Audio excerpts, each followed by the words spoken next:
صاحب کائنات کی نرنگی کے بارے میں ہمیں ذرا کچھ بتائیے۔ دیکھو بھیا، یہ کائنات ایک انفینٹی کا نام ہے، لامحدود ہے۔ مثلا آپ سمندر میں کبھی کسی جگہ رک جائیں اور کیمرہ لگا دیں اور دیکھیں تو ہر لمحے میں منظر بدلتا رہے گا۔ یہ بس کائنات کی کہانی ہے، ہر لمحے میں منظر بدلتا رہتا ہے۔ مندر، مسجد، خانقاہ، بالا خانہ، ہر جگہ وہی روشنی چل رہی ہے جو سورج کی ہے، جو چاند کی ہے، جو الیکٹرسٹی کی ہے۔ مطلب یوں سمجھ لیے ایک رشتہ ہے جو ہر چیز کے درمیان ہے، خیر و شر کے درمیان ہے۔ ہاں، اب آپ کو خیر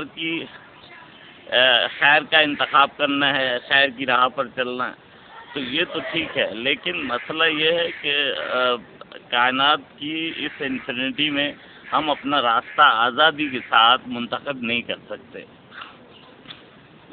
آزادانہ چلنے کے لیے ہمیں ظاہر ہے بہت ساری کسی نظر نہ آنے والی قوت کا سہارا لینا ہوگا، اور ظاہر ہے وہ ایک مشکل کام ہے۔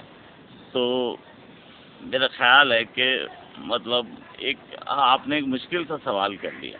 کائنات میں جتنی طرح کے پھول ہیں ان کے سائز الگ ہیں، ان کی خوشبو الگ ہے، ان کے رنگ الگ ہیں، جتنی طرح کے پودے ہیں ان کے دیکھیے خواص الگ ہیں، ان پہ لگنے والے پھلوں کے اشکال الگ ہیں۔ تو مسئلہ پھر بنیادی طور پہ وہی ہے کہ کائنات کی جو تضادات ہیں وہ انسان کے لیے باعث تحیر ہیں۔ اچھا، ان تضادات کی موجودگی میں کائنات میں جو یکسوئی ہے وہ بھی قابل اطمینان ہے کہ انسان مطلب ایک یکسوئی کے ساتھ ان باتوں کو دیکھتا ہے، سیکھتا ہے، سمجھتا ہے، وہ باتیں جو اس کے لیے اس کے ذہن میں سوال پیدا کرتی ہیں۔ میں نہیں سمجھتا کہ کوئی بھی شخص روئے زمین پر کبھی آیا ہوگا جو کائنات کے ہر تغیر کے بارے میں گفتگو کر سکتا ہو، ہر تغیر کو پہچانتا ہو۔ کائنات کا علم جو انبیاء میں بھی بٹا ہے وہ مختلف ٹکڑے ہیں جو بٹا ہے۔ ایسا نہیں ہوا کبھی کہ ایک آدمی کے پاس کل کائنات کا علم ہو۔ یہی وجہ ہے اللہ تعالیٰ نے اپنی انڈیویجولیٹی قائم رکھی ہے۔ ہاں، اگر وہ کبھی کبھی کل جیسے ایک گفتگو ہو رہی تھی، آج اس کا جواب دے دوں کہ بھئی وحدانیت پہ بات کرتے ہیں کہ اللہ ایک ہے۔ اچھا، تو میں نے کہا بھیا اسرائیل بھی ایک ہے۔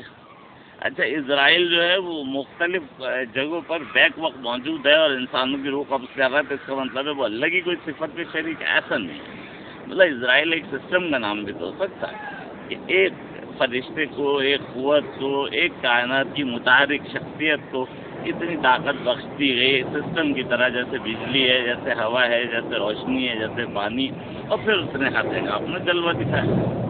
لیکن یہ کہنا کہ کائنات کی انفینٹی کے باوجود قدرت کہیں ہمارے ساتھ مطلب کسی شکل میں ہم جو ہے میچ کرتے ہیں، تو ایسا نہیں ہے۔ ہمیں بہت آزادی کے ساتھ بہت قید میں بھی رکھا گیا ہے، اور میں سمجھتا ہوں کہ یہ ایک مشکل کا سوال ہے جس کا جواب آسان نہیں ہے۔ دیکھیے، بہت دیر میں پھر کبھی ڈھونڈتے ہیں، میں بھی تلاش کرتا ہوں سچائی کیا ہے کائنات کی، آپ بھی تلاش کیجئے، پھر مل کے کوئی بات کریں گے۔ اللہ حافظ۔